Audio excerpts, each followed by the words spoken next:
బల్లెం cinema media directory 2013లో వచ్చిన copy ఇది, 14లో వచ్చిన కాపీ ఇది, 15లో వచ్చిన కాపీ ఇది. 13 అయిపోయింది, 14 అయిపోయింది, 15 అయిపోయింది, 16 కనబడట్లేదు ఇక్కడ.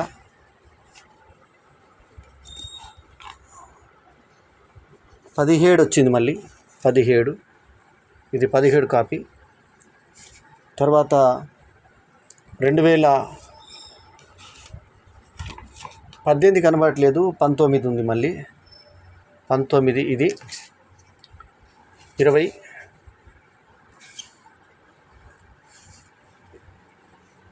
21 కనబడట్లేదు, 22, 23, 24, 25 ఇదన్నమాట. ఈ వీడియో కనుక మీకు నచ్చితే లైక్ చేయండి, కమెంట్ చేయండి, షేర్ చేయండి. మా ఛానల్కు తప్పకుండా సబ్స్క్రైబ్ చేయండి. ఎల్లప్పుడూ మీ ఆదర అభిమానాలను ఆశించే మీ ఆల్రౌండర్ స్టార్ బల్లెం వేణుమాధవ్. నమస్తే, జై హింద్.